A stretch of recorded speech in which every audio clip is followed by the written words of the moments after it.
ನೋಡಿ, ಬೇರೆ ಯಾರೂ ಅಲ್ಲ, ಸ್ವತಃ ಕಾಂಗ್ರೆಸ್ನ ಹೈಕಮಾಂಡ್ ನಾಯಕರು ಡಿ ಕೆ ಶಿವಕುಮಾರ್ಗೆ ಬಹುಪರಾಕ್ ಹೇಳಿದ್ದಾರೆ. ಅದು ಕೂಡ ಬಹಿರಂಗ ವೇದಿಕೆಯಲ್ಲಿ, ಬೇರೆ ಎಲ್ಲೋ ಅಲ್ಲ, ತೆರೆಯ ಹಿಂದೆ ಅಲ್ಲ, ನಾಲ್ಕು ಗೋಡೆಗಳ ನಡುವೆ ಅಲ್ಲ, ಸಿದ್ದರಾಮಯ್ಯನವರ ಸಮ್ಮುಖದಲ್ಲಿ, ಸಹಸ್ರಾರು ಕಾಂಗ್ರೆಸ್ ಕಾರ್ಯಕರ್ತರ ಸಮ್ಮುಖದಲ್ಲಿ, ಕಾಂಗ್ರೆಸ್ ನಾಯಕರ ಸಮ್ಮುಖದಲ್ಲಿ ನೇರವಾಗಿ ಹೇಳಿದ್ರು. ಇದಕ್ಕಿಂತ ಇನ್ನೇನು ಬೇಕು?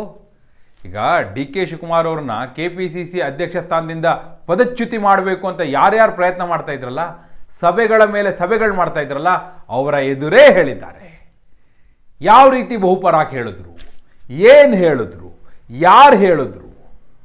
ಇವತ್ತು ಬೆಳಗಾವಿಯಲ್ಲಿ ಒಂದು ಸಮಾವೇಶ ನಡೀತಲ್ಲ, ಅದೇ ವೇದಿಕೆಯ ಕಾರ್ಯಕ್ರಮದಲ್ಲೇ ಹೇಳಿದ್ದಾರೆ. ನಾನು ನಿಮ್ಗೆ ವಿಡಿಯೋ ತೋರಿಸ್ತೀನಿ, ಸುಮ್ಮನೆ ಹೇಳ್ತಾ ಇಲ್ಲ, ನಿಮಗೆ ಸಾಕ್ಷ್ಯವಾಗಿ ಆ ವಿಡಿಯೋ ಪ್ಲೇ ಮಾಡಿ ತೋರಿಸ್ತೀನಿ, ನಿಮಗೆ ನೀವೇ ನೋಡಿ.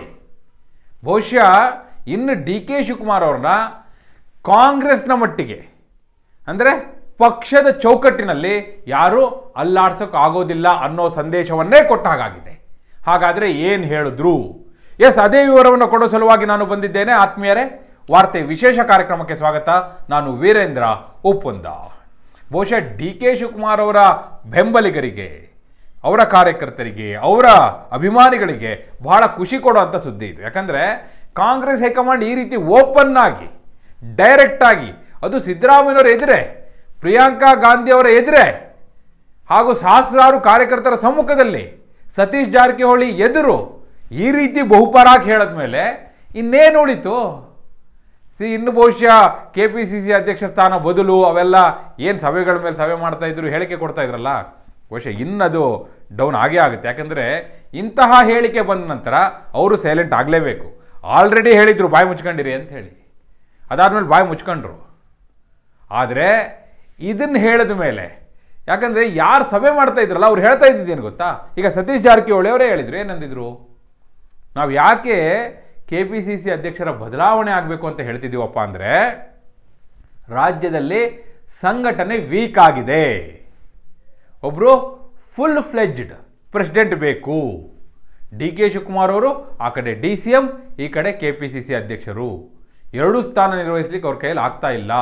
ಅಷ್ಟೇ ಅಲ್ಲ, ಅವರು ಫುಲ್ ಟೈಮ್ ಕೊಡ್ಲಿಕ್ಕೆ ಆಗ್ತಾ ಇಲ್ಲ. ಫುಲ್ ಟೈಮ್ ಕೊಡುವಂಥವ್ರು ಬೇಕು, ಇಲ್ಲ ಅಂದರೆ ಸಂಘಟನೆ ಹೀಗೆ ವೀಕ್ ಆಗ್ತಾ ಹೋಗುತ್ತೆ, ಮುಂದೆ ಚುನಾವಣೆಯನ್ನು ಗೆಲ್ಲಿಕ್ಕೆ ಆಗೋದಿಲ್ಲ ಅನ್ನುವಂಥ ಆತಂಕವನ್ನು ವ್ಯಕ್ತಪಡಿಸಿದರು.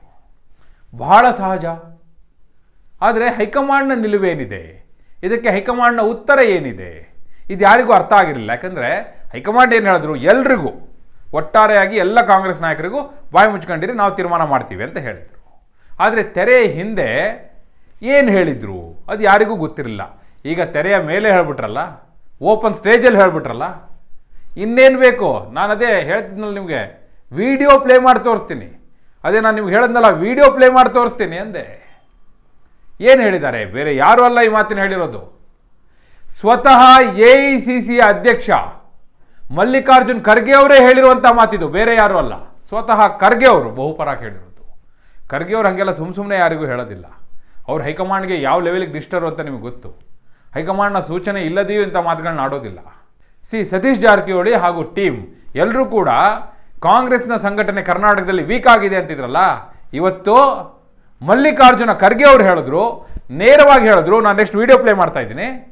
ಸ್ಪಷ್ಟವಾಗಿ ಹೇಳಿದ್ರು, ಇಡೀ ದೇಶದಲ್ಲಿ ಎಲ್ಲಾದರೂ ಕಾಂಗ್ರೆಸ್ ಅತ್ಯಂತ ಬಲಿಷ್ಠವಾಗಿದೆ ಅಂದರೆ ಅದು ಕರ್ನಾಟಕದಲ್ಲೇ, ಬೇರೆ ಎಲ್ಲೂ ಇಷ್ಟು ಬಲಿಷ್ಠವಾಗಿಲ್ಲ ಕಾಂಗ್ರೆಸ್ ಸಂಘಟನೆ ಅನ್ನೋ ಮಾತನ್ನು ಹೇಳಿದ್ರು.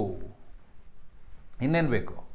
ಯಾರ್ಯಾರ ಸಂಘಟನೆ ವೀಕ್ ಆಗಿದೆ ಅಂತಿದ್ರಲ್ಲ, ಮತ್ತು ಹೇಳಿದ್ರು, ನಾನು ಇಡೀ ದೇಶದಲ್ಲಿ ಎಲ್ಲೂ ಸಹ ಇಷ್ಟು ಸುವ್ಯವಸ್ಥಿತವಾದಂಥ ಕಾರ್ಯಕ್ರಮ ಆಯೋಜನೆ ಮಾಡೋದನ್ನು ನಾನು ನೋಡೇ ಇಲ್ಲ, ಅಷ್ಟು ಚೆನ್ನಾಗಿ ಆಯೋಜನೆ ಮಾಡಿದ್ದಾರೆ, ನೀವೆಲ್ಲ ತೋರಿಸಿದ್ದೀರಿ. ಇವತ್ತು ಕರ್ನಾಟಕದಲ್ಲಿ ಕಾಂಗ್ರೆಸ್ ಅತ್ಯಂತ ಬಲಶಾಲಿ. ಇಡೀ ದೇಶದ ಎಲ್ಲ ರಾಜ್ಯಗಳಿಗೂ ಹೋಲಿಕೆ ಮಾಡಿದಾಗ ಕರ್ನಾಟಕದಲ್ಲಿ ಕಾಂಗ್ರೆಸ್ ಸಂಘಟನೆ ಎಷ್ಟು ಬಲಯುತವಾಗಿದೆಯೋ ಅಷ್ಟು ಬಲಶಾಲಿ ಬೇರೆಲ್ಲೂ ಆಗಿಲ್ಲ ಅನ್ನೋ ಮಾತು ಹೇಳಿದ್ರು. ಇನ್ನೇನು ಬೇಕು ಸ್ವಾಮಿ ನಿಮಗೆ ಇದಕ್ಕಿಂತ? ಇದು ಖರ್ಗೆ ಅವರು ಹೇಳಿದ ಮಾತು. ಈ ಕಡೆ ಡಿ ಕೆ ಶಿವಕುಮಾರ್ ಅವರು ಖರ್ಗೆ ಅವರಿಗೊಂದು ಮನವಿ ಮುಂದಿಟ್ಟಿದ್ದಾರೆ. ಬಹುಶಃ ಅದು ಕೂಡ ಸಿದ್ದರಾಮಯ್ಯನವರಿಗೆ ಟಕ್ಕರೆ. ಅದೇನು ಅಂತ ಹೇಳ್ತೀನಿ, ಅದಕ್ಕೂ ಮೊದಲು ಖರ್ಗೆ ಅವರ ಹೇಳಿಕೆನ ತೋರಿಸ್ತೀನಿ ಅನ್ನಲ್ಲ, ಆ ಹೇಳಿಕೆಯನ್ನು ನೋಡ್ಕೊಂಡು ಬನ್ನಿ. ಎಲ್ಲಕ್ಕಿಂತಲೂ ಕಾಂಗ್ರೆಸ್ ಬಲಶಾಲಿ ಎಲ್ಲಾದರೂ ಇದ್ರೆ ಅದು ಕರ್ನಾಟಕದಲ್ಲಿದೆ. ಇಷ್ಟೊಂದು ಒಳ್ಳೆ ವ್ಯವಸ್ಥೆ, ಒಳ್ಳೆ ಕಾರ್ಯಕ್ರಮಗಳು ಬೇರೆ ಎಲ್ಲೂ ಕೂಡ ನಾನು ನೋಡಿಲ್ಲ. ಇಲ್ಲಿ ಕರ್ನಾಟಕದಲ್ಲಿ ಮಾತ್ರ ನಮ್ಮ ಕಾಂಗ್ರೆಸ್ ಅಧ್ಯಕ್ಷರು, ಮುಖಂಡರುಗಳು, ಕಾರ್ಯಕರ್ತರು, ಮುಖ್ಯಮಂತ್ರಿಗಳು ಎಲ್ಲರೂ ಸೇರಿ ನೀವು ಮಾಡಿದ್ದೀರಿ. ನೋಡಿದ್ರಲ್ಲ, ಇದಕ್ಕಿಂತ ಇನ್ನೇನು ಬೇಕು?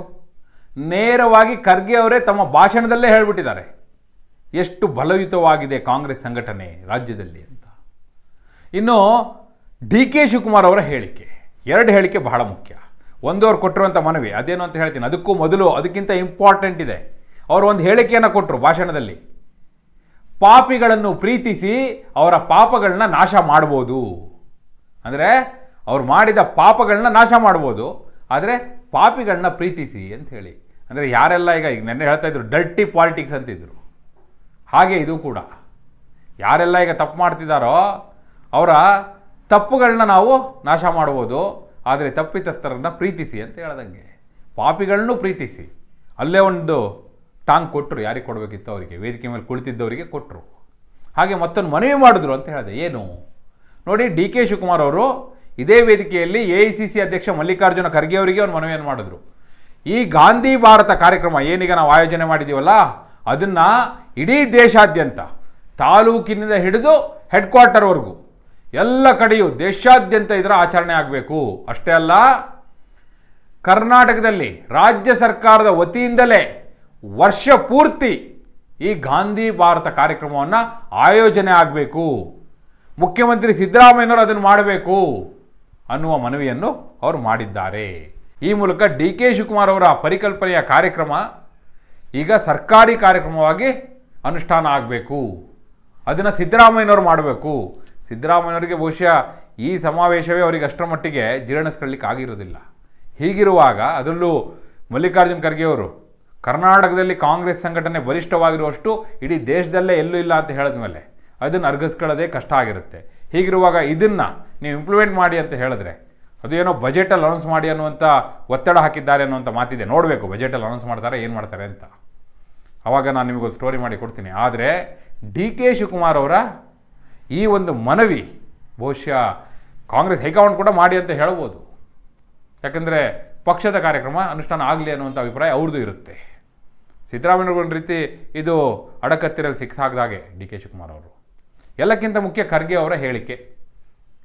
ಕರ್ನಾಟಕ ಕಾಂಗ್ರೆಸ್ ಸಂಘಟನೆ ಡಿ ಕೆ ಶಿವಕುಮಾರ್ ಅವರ ಅಧ್ಯಕ್ಷತೆಯಲ್ಲಿ ಅತ್ಯಂತ ಬಲಿಷ್ಠ, ದೇಶದಲ್ಲೇ ಅತ್ಯಂತ ಬಲಿಷ್ಠ.